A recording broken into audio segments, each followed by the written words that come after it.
Welcome to Learniverse. राम राम सभी को। और ये है आज की रीजनिंग का क्वेश्चन नंबर 1। सारे क्वेश्चन एक दूसरे से डिफरेंट होने वाले हैं। ये है क्वेश्चन नंबर 1। यह है सीरीज का क्वेश्चन। देखते हैं। 11, 14, ये चार ऑप्शन है। जो जो सॉल्व कर ले वो कमेंट में आंसर लिख दे। 11, 14, 18, 20। ये जो है बढ़ती हुई सीरीज लग रही है। लेकिन बढ़ती हुई कैसी है? अगर हम देखेंगे 11 से 14 के बीच में तो +3 का गैप है। यहाँ पे देखेंगे तो +4 का गैप है। यहाँ पे देखेंगे तो +2 हो गया। फिर यहाँ पर +5 हो गया। फिर यहाँ पर +1 हो गया। इसका मतलब इससे दो तरीके से सॉल्व किया जा सकता है। एक तो 3, 2, 1 और 4 और 5। मतलब ये बीच बीच का 1 नंबर छोड़ के जो है यहाँ पर एक नंबर घटता जा रहा है। ये 3 है, ये 2 हो गया, ये 1 का डिफरेंस है और ये 4 है +5। तो आगे जो है +6 का डिफरेंस होना चाहिए यहाँ पर। यानी इसका आंसर 32 आना चाहिए, जो कि ऑप्शन नंबर बी है। लेकिन इसको करने का एक और तरीका है। जैसे अगर हम यहाँ पे देखेंगे तो यहाँ पे एक एक नंबर छोड़ के यहाँ पे चल रहा है। जैसे 11 से अगर 18 में देखेंगे तो +7 हो रहा है। यहाँ पे देखेंगे तो फिर +7 25 हो रहा है। और यहाँ पे देखेंगे तो फिर +7 यानी कि 32 होना चाहिए। ये है क्वेश्चन नंबर 2। विषम को पहचाने या भिन्न को पहचाने या find the odd one out. मतलब तीन में से एक तरीके से एक अलग है, जो अलग है उसे आपको पहचानना है। इसका सबसे अच्छा तरीका होता है आप पीछे से देखिए, क्योंकि आगे से ज़्यादातर सेम ही होते हैं, दे रखते हैं ताकि टाइम वेस्ट हो। पीछे से देखना इसका सबसे अच्छा तरीका होता है। पीछे से भी पहले दो अक्षर देखिएगा, फिर तीसरा देखिएगा अगर ज़रूरत होती है तो। नहीं तो दो अक्षर में ही ज़्यादातर आंसर मिल जाते हैं। अब देखते हैं, अगर ये देखते हैं यहाँ पर है, ये एस को बोलते हैं 19 और वाई को बोलते हैं 25। तो यहाँ पर देखते हैं तो +6 का हो रहा है डिफरेंस। फिर यहाँ पे 24 है और ये 26 है, यानी यहाँ पे +2 का हो रहा है। फिर ये बी को बोलते हैं 22 और ये वाले बी को अगर देखेंगे तो घूम के अगर अल्फ़ाबेट देखेंगे तो यहाँ पे 28 बोलते हैं इसको। तो यहाँ पर +6 यानी कि +6 दिख रहा है। मतलब ये वाला भी चेक कर लेते हैं। जे को बोलते हैं 10 और नहीं नहीं जे नहीं, एन। एन को बोलते हैं 14 और टी को बोलेंगे 20। तो यहाँ पर भी देखते हैं तो +6 का जो है डिफरेंस नज़र आता है। और यहाँ पर सबसे डिफरेंट यही है ऑप्शन। ये देखिए क्वेश्चन नंबर 3 और one of the favourite series. देखिए सीरीज़ नहीं है, इसको फाइंड द मिसिंग नंबर बोलेंगे तो ज़्यादा अच्छा रहेगा। Find the missing number. इसके यहाँ पे एक नंबर मिस है, आपको वो निकालना है कि यहाँ पर कौन सा नंबर होना चाहिए। चार ऑप्शन है आपके सामने, जो आंसर दे दे वो कमेंट में अपना आंसर लिखे, सही आंसर को लाइक किया जाएगा। देखते हैं। यहाँ पर पहले पैटर्न को समझने की कोशिश करते हैं, क्योंकि यहाँ पे नंबर 4 पे जो संख्या आ रही है वो काफ़ी बड़ी है। अगर हम इसको इसको देख लेते हैं, अगर यहाँ पे देखेंगे यहाँ पे तो दिख रहा होगा ×3 हो रहा है, 6×3 = 18 हो रहा है। लेकिन इसको समझने के लिए इसको समझना ज़रूरी होगा। अगर हम यहाँ पे देखें ×3 करके ही देखते हैं, क्योंकि पहले पे ×3 हो रहा है। तो यहाँ पर ×3 करेंगे तो 3×2 = 6 हो जाएगा। 3×18 = 8 और वहाँ से लगेगा 1। 3×1 = 3 और 1×4 मतलब 486। मतलब यहाँ पर भी ×3 हो रहा है। इसका मतलब यहाँ पर 18×3 = 54 होना चाहिए।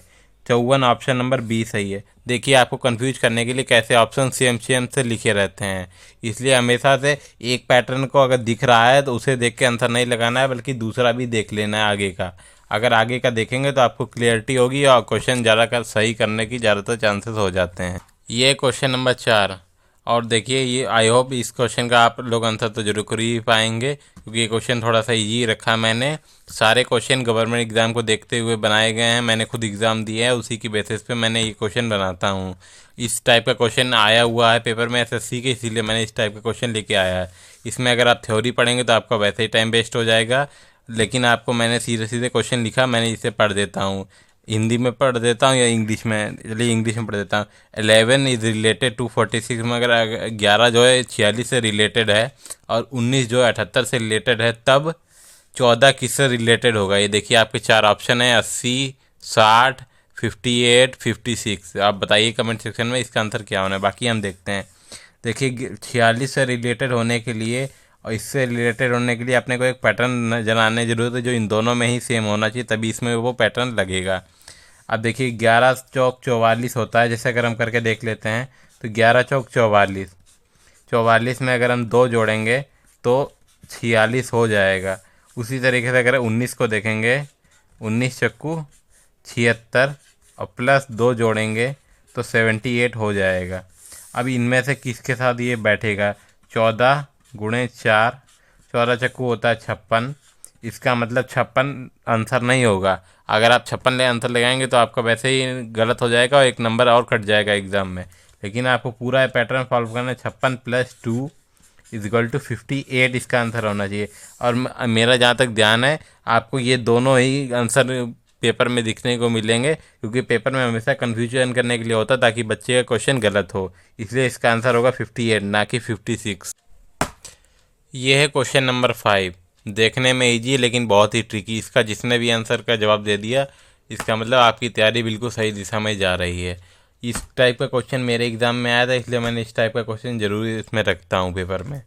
देखिए, पास का अगर कोड ये है और फेल का कोड अगर ये है तो ए का कोड बताइए। ये आपके 4 ऑप्शन है। जिसको लग रहा है ए का कोड इसमें से, चलिए निकाल लेते हैं। तो ज़रा ऑप्शन पे नज़र डालिएगा। अब देखिए, पास का कोड लिखा है, इसको सबसे आसान करने का तरीका ये होता है। पास लिखा है PASS 2479 और यहाँ पर फेल लिखा है FAIL। फेल का कोड है 9258। अब 8 इसमें है नहीं है तो 8 काट देते हैं। 5 है, 5 भी नहीं है तो 5 भी काट देते हैं। अब बताइए 9 है, 9 है, 2 है, 2 है। अब बताइए कैसे आप इसका आंसर देंगे कि इसमें से ए का कोड कौन होगा। और दोनों में सिर्फ एक ही अल्फ़ाबेट है जो सेम है, बाकी सारे अल्फ़ाबेट डिफरेंट है, मगर नंबर 2 बार सेम आ रहा है। तो बताइए इसका आंसर कैसे देंगे। इसका आंसर देने के लिए आपको कमेंट सेक्शन में देखना चाहिए। अब देखिए, इसमें अगर देखेंगे ऑप्शन की तरफ तो आपको या तो 9 होना चाहिए या तो 2 होना चाहिए। ऐसे हमें हमेशा आपको एक ही जो नंबर जो है ऑप्शन में देखने को मिलेगा, या तो 2 मिलेगा या तो 9 मिलेगा। ऐसे में अगर ऑप्शन में देखते हैं मैं, तो आपको यहाँ पर 9 देखने को मिलेगा। इसका मतलब 9 ही करेक्ट है। अगर ये कभी भी 2 और 9 एक साथ होंगे ही नहीं, 100% चांसेस है ये इनमें से एक ही होगा एक बार में। अब देखिए, यहाँ पे 9 था इसलिए 9 हो गया। अगर 2 होता तो यहाँ पे इसका कोड 2 हो जाता। ये क्वेश्चन सिर्फ कन्फ्यूज़न करने के लिए, टाइम वेस्ट करने के लिए बनाए जाते हैं एग्ज़ाम में। वरना अगर आप इस तरीके का एक क्वेश्चन भी सॉल्व करके जाएंगे तो आपको बिल्कुल आसानी से सॉल्व हो जाएगा। और रीजनिंग ऐसा सब्जेक्ट है जिसमें आपको फुल में से फुल नंबर आने चाहिए, तभी आप किसी एग्ज़ाम में जो है कैपेबल हो पाएंगे उस एग्ज़ाम को क्रैक करने के लिए। वीडियो अच्छी लगी और चैनल को सब्सक्राइब करें और बने रहें रीजनिंग की रिवीजन क्लास में।